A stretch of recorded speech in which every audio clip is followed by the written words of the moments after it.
Ironized Yeast presents Lights Out, Everybody.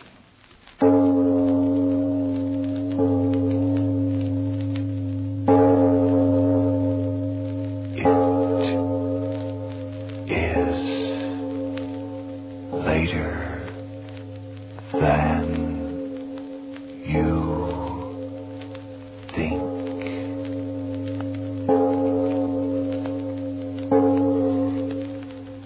Lights Out brings you stories of the supernatural and the supernormal, dramatizing the fantasies and the mysteries of the unknown. We tell you this frankly, so if you wish to avoid the excitement and tension of these imaginative plays, we urge you calmly but sincerely to turn off your radio now. This is Arch Obler. For Ironized Yeast tonight, a story of that still small voice which civilized men call conscience. But first, Frank Martin. The way you feel, that can make all the difference in your life. If you're run down, losing weight, feel tired too much of the time, and if vitamin B1 and iron shortage is what's to blame, listen. Ironized Yeast tablets give you both vital substances, vitamin B1 with iron. Men and women who were short of them now tell how these pleasant little tablets help them regain glorious pep and energy and needed pounds. So today they can really enjoy living again. Folks, did you get that name? It's Ironized Yeast Tablets. And now, Lights Out, Everybody.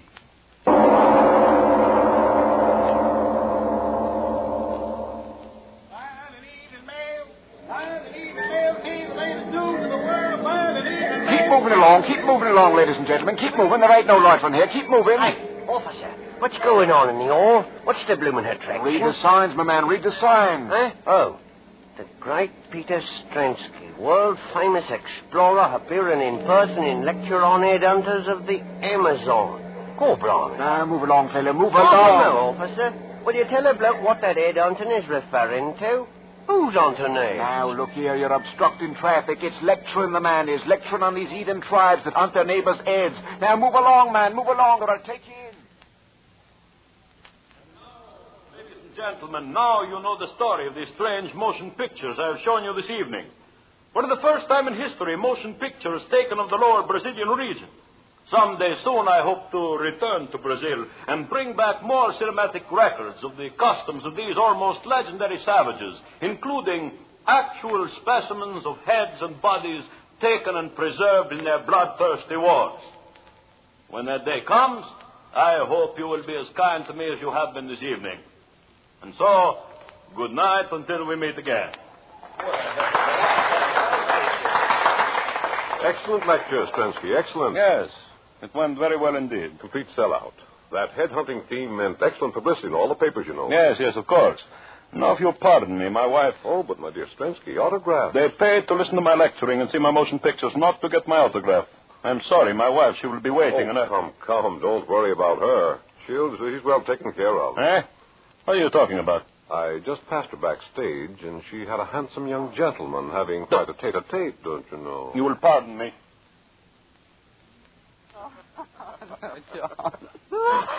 Oh, come now, Ellen, you must do it. Oh, but John, that's ridiculous. Who ever heard of such a silly thing? I did, and that's why I'm telling it to you. Well, I won't listen to another word. I really won't. Oh, yes, you will. No, I won't. If I might be so bold as to interrupt. Oh, Peter, it's you. I'm sorry to interrupt your most interesting conversation, my dear wife, but we must go. But, Peter, we... Come, I said. The automobile is waiting. But I... Very well, Peter. Good night, John. Good night, Ellen. Come. Get into the car, Ellen.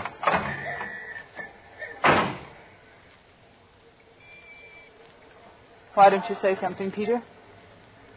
Yes. Yes, I will say something. This. Well, why don't you speak?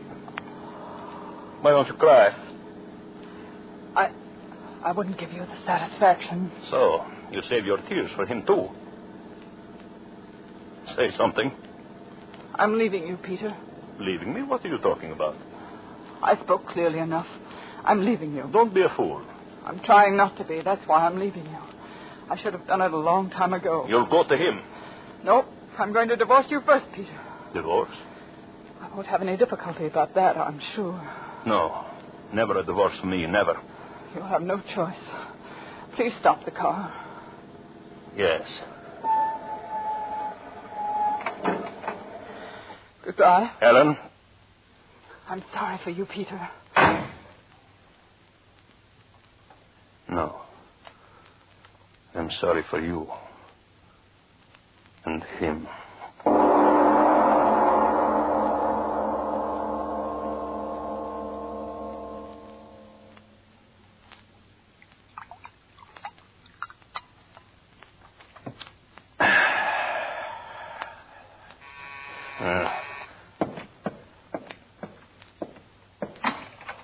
Well, come in, Ellen. Come in. And you too, young man. What do you want of us, Peter? It was very kind of you two to come here and join me tonight. You said it was important, Strensky. What is it? Oh, have a chair. Sit down. There is no hurry. Well, John and I, we're on our way to the theater. If you don't mind, Peter, tell us what you want. I want little. We have come to what the novelist would call the parting of the ways. As civilized human beings, we sit down. I, the husband, you, the wife, and you, young man, the, shall I say, favored one, to discuss our welfare. I'm sorry it worked out this way, Peter. It is life. Perhaps the fault was largely mine. I was not a very good husband. You're acting very decently about all this, Mr. Strinsky. All I can say is I love Ellen very much. And you love him, Ellen? Yes, Peter. If we could arrange matters quickly, I mean the divorce and all that sort of thing. Of course. I just said we are together like civilized human beings. And now, if you will excuse me, I will close the door. The servants, you know. He's acting surprisingly well about it all, Ellen. I'm not so sure, John. So, now what I have to say, I say in complete privacy. Peter, just why did you want John and me here? Yes. We should come to the point. You and I, Ellen, I suppose there is no use talking about us anymore. Is there? No. So, all right, I will be a gentleman. I will withdraw as gracefully as my clumsy self will permit. First, then, we will sign the papers. Papers? I want you to waive dower rights. Oh, just as you wish. Excellent. So here is the legal form as drawn up by my solicitor. I assure you it's quite in order. You will sign first, young man. Me? Yes, as a witness, you understand? Oh, very well. My pen. No. Use this one, please. Here. Oh, I'm sorry. Oh, John, what's the matter? Oh, nothing. Just a scratch. The pen point. Oh, I'm so clumsy. John, Oh, it's nothing, really. See, the pen point hardly broke the skin. Yes, but it did break the skin. Oh, yes, John. You see a drop of blood. Oh, it's nothing at all. Just a scratch.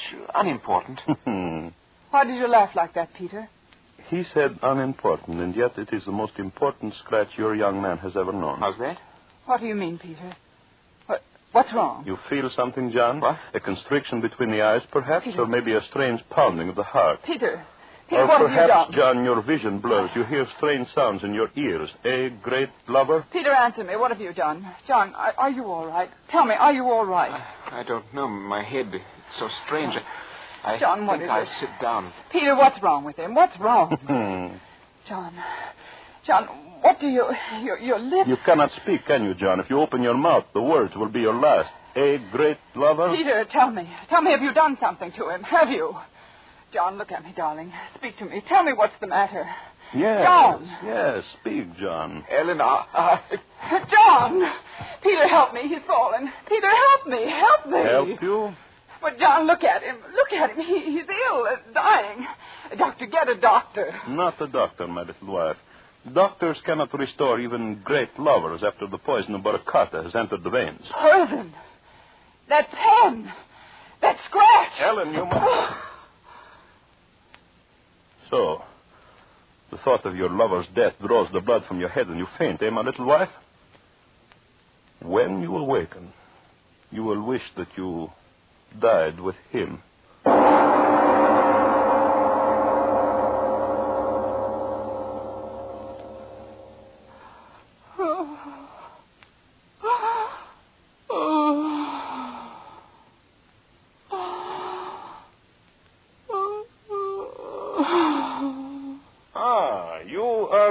back again.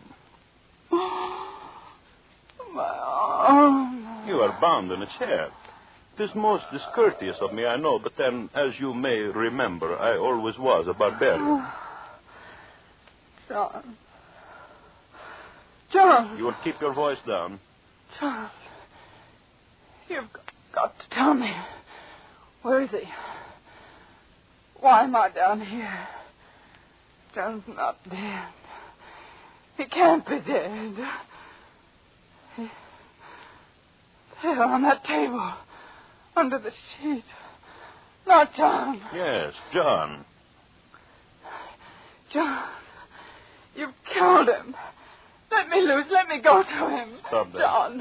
Stop making John. that noise, you mad woman. Stop it. Stop it, I say. All right, I'll stop you then. I'll stop you. All right.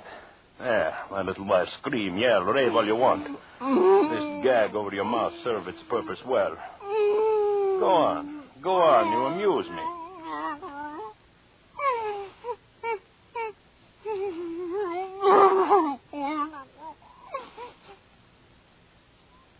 So, now you have discovered it is useless to talk to the gag, eh, Ellen?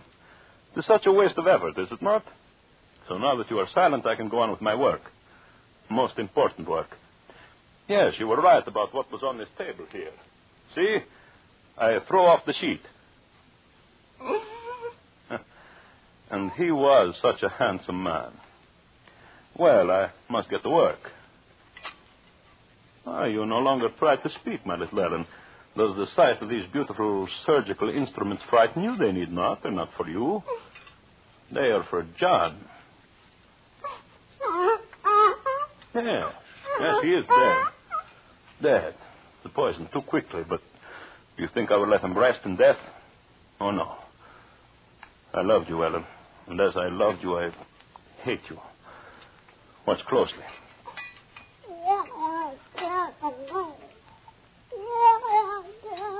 What? I'm sorry, I cannot understand you.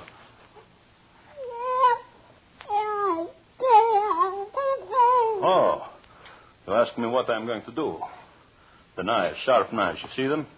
No, they are not to dismember your precious John. Flesh buried, decays, and is gone. I want your dear John with me for a long time. Again, you ask the question. I'm trying so hard to explain. He's dead, and he will be dead. But in his death, he will serve a purpose. You remember I told you my savage Brazilian friends, the Jivaros, have a quaint custom of shrinking and preserving the bodies of their enemies. Well, I studied their methods most carefully. John Douglas was my enemy. Here he lies. And I will do with him as the Jivaros do with their enemies. So, now you understand. When I'm through with him, your lover will be a little leathery-skinned man, a doll-like in size, a trophy for my trophy room. Who will suspect that in that little leathery doll-like figure is the body of an Englishman? And so he will amuse me in his death. Yes. And you will sit there, my little wife. You will sit in that chair for the many days it will take me to prepare the carcass. You will sit and watch me day after day as with smoke and with heat I make the strong body of your lover smaller and smaller. You will sit there.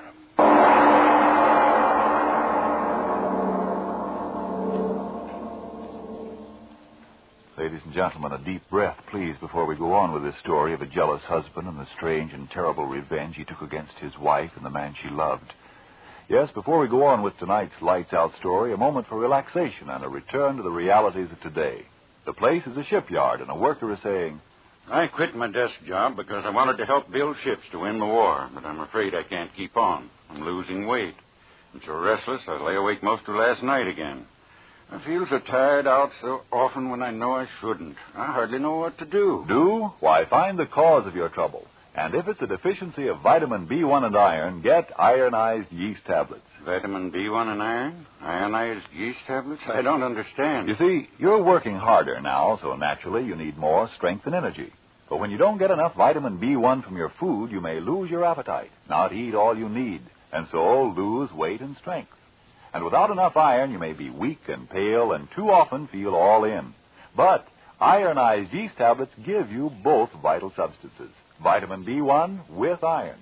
Maybe I better try ironized yeast tablets. By all means do if you're deficient in vitamin B1 and iron. Ironized yeast tablets have greatly helped many, many others with these deficiencies. See if they're not of equal benefit to you. See if before long you, too, aren't saying... Since I've been feeling so much better, I sleep like a baby. That tired-out feeling is gone. I'm sure glad I tried ironized yeast tablets. And now back to our lights-out story of The Little People.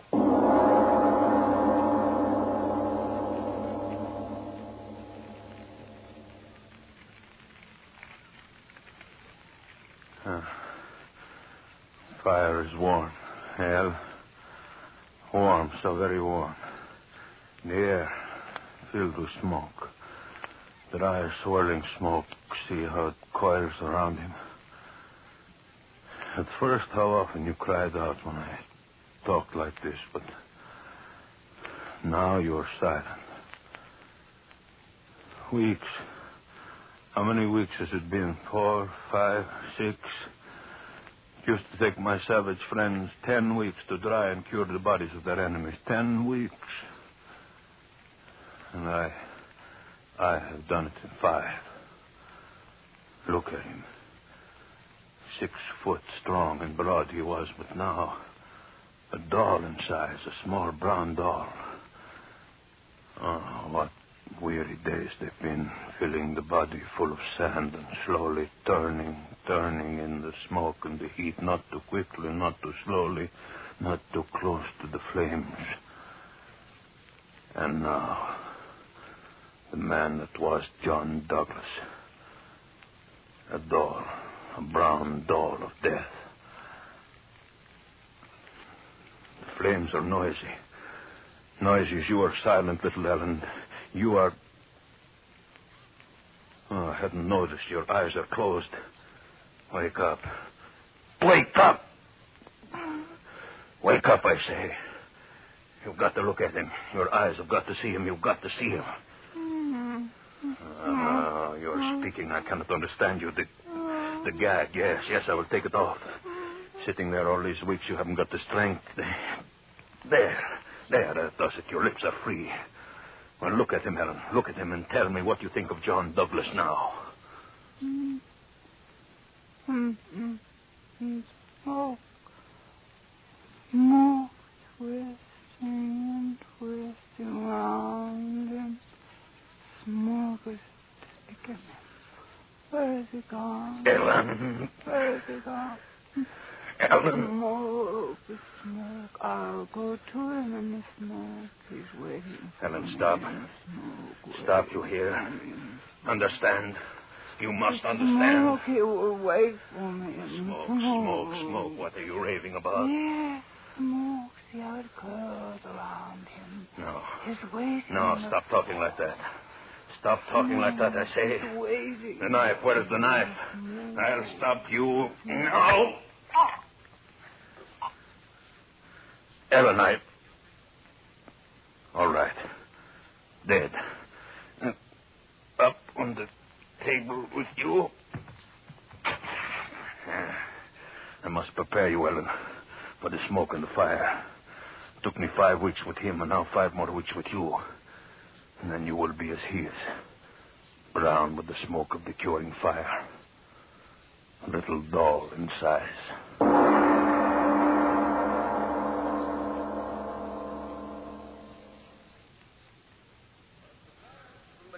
The Borneo and the Celebes are not the only savage tribes which indulged in this most curious pastime of collecting human heads as trophies. In my travels in far-off places, I have come across at least 20 other races who participate in this strange custom. Let's get out of here, Mamie. Why, the man's as dry as dust. Oh, but who cares about headhunting men and the likes of that? Let's get out of here and go to a cinema. Quiet. All right. And they went raiding and killing their enemies, generally in nocturnal surprises. These savages severed the heads of the dead and returned with them to their villages. Members of the tribe believe their rank in the next world depends upon the number of heads secured. But, unquestionably, the most curious custom is found among the Yavaros of South America, who not only sever the heads of their enemies, but also are known to shrink the bodies of the dead until they are small, almost doll-like in size. These bodies are kept in the large huts and treasured highly. And now, ladies and gentlemen, I have a surprise for you. In my recent trip to South America and my visit to the Yavaros, at great personal risk, I was able to procure 2 of the macabre specimens. Yes, I have here in this trunk the shrunken bodies of 2 full-sized human beings. That is, at one time they were full-size, but now they are the size of large dolls. A man and a woman, ladies and gentlemen, perfectly preserved. The only specimens of their kind in existence outside of the sultry jungles of South America. Never before have they been seen or displayed upon the lecture platform, but tonight I am going to show them to you.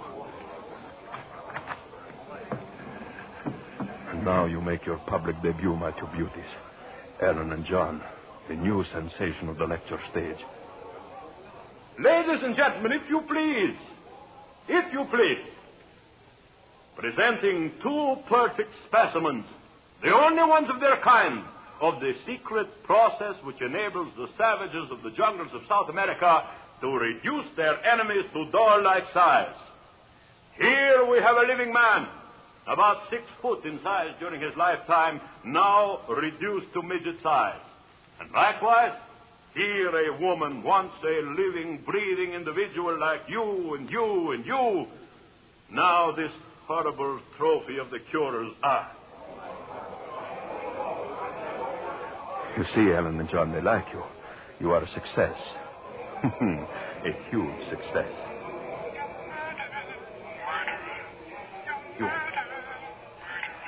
You're talking. No, you cannot talk. Dad, you cannot talk. No, you cannot talk. You're dead. You're both of you dead. Stop talking. Stop.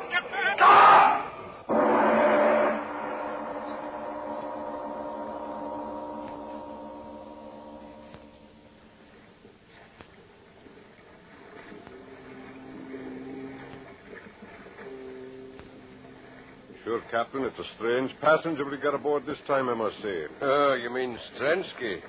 Aye, strange he is, mate.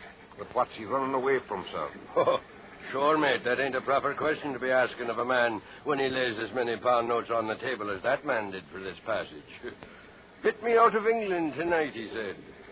And get him out of England I did. Now, could he be one of them embezzlers? Oh, aye, that he might. The trunk he was carrying, well, he wouldn't let any of the men lay a hand on it. He brought it down to the cabin himself. I'd like to get a look in it. Aye, and so would I. But he stays in that cabin of his all the time. He's down there now, and I'll bet he's looking in that trunk this very minute. The cabin door is locked. No one can come in when the door is locked. It's going to stay locked until we get there. South America, they won't get me there. No one will get me there. Why did I run away? What's the matter with me? No one heard them but I. No one in that audience but I. They're in that trunk there. There's 2 of them. Why don't I find out now if no one heard them but I? Why don't I? For sure. Yes, I must. No, they couldn't have talked, not they.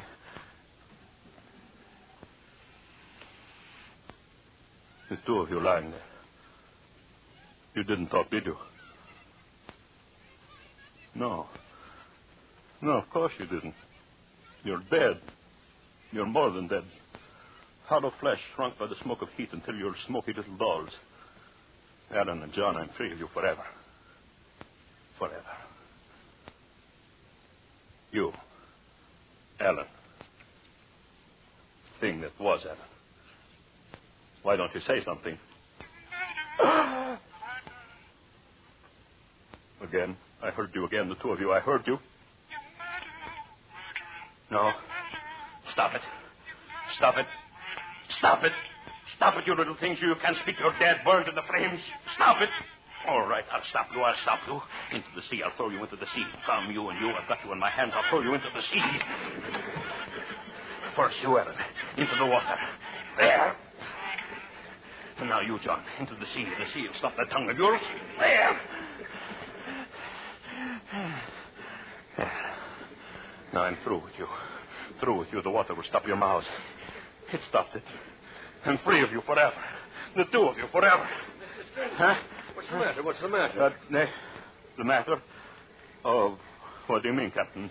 Nothing's the matter. Oh, I thought I saw you throw something in the water. In fact, I'm sure of it. Oh, just some old things. Yes, that's it. Some old things I didn't want. Oh, I see. Well, as long as everything's all right. Yes. Everything's all right. No. It's a weird night, isn't it? Weird? Why do you say that, man? Yeah, it's so dark. No moon, not a star in the sky. It's like we were sailing at the black of a tomb without even candlelight to lead us. You know, if I was a superstitious... What in the devil's name is that? What? What are you talking about? There, to starboard, see? 2 lights. Different. Take it, what lights are those? They're coming closer. Stars, ship lights? No, that can't be. Why, I've sailed these waters for 15 years. It's they. What? The two of them, their faces. See them gleaming faces. Ellen, John, get back. Back to the water. I threw you in. Back. Trensky, what's back. come over you? Back. Stop bleeding over the rain. You'll fall in, man. Look out.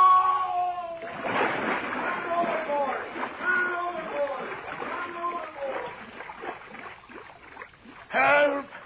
I fell in. Help me! Here! I'm here!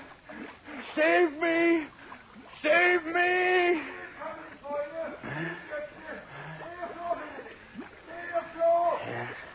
Yes, I'll stay afloat. They'll save me. I won't die. I won't. They'll save me. No, Peter. Huh? Take his other arm, Evan. I have his leg. No. Let go of me. Let go. Come, Strensky. Going up. No. Stop. Ellen, John, the two of you, stop. You're pulling me under. Drowning me.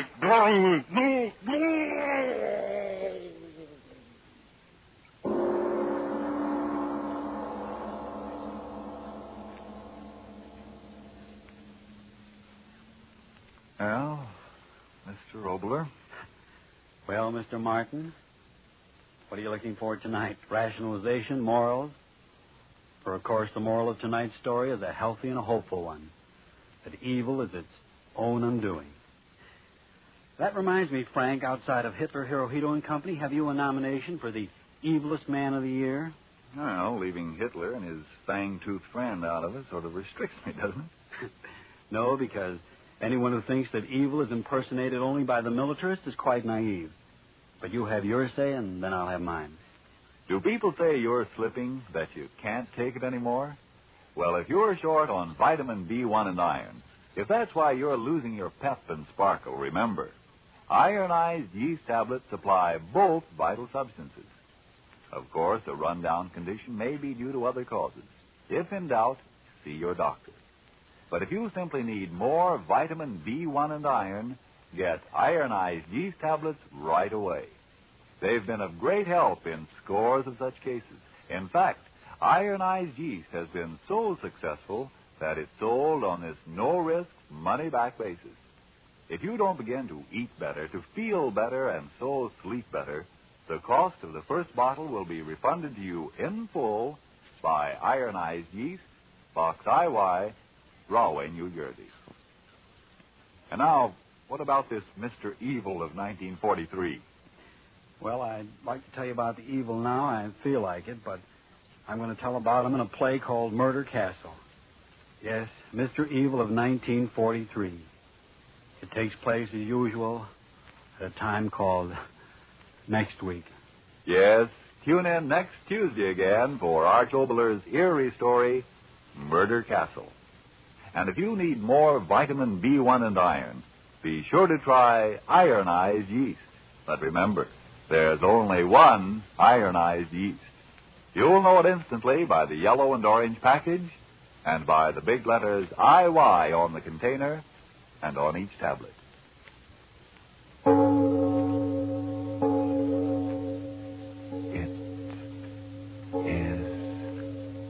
whiter than you think. Friends, those white shoes you now own are not going to be easy to replace.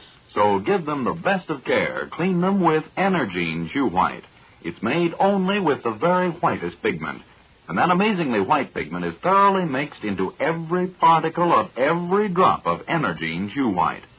So it goes on smoothly and dries quickly to a really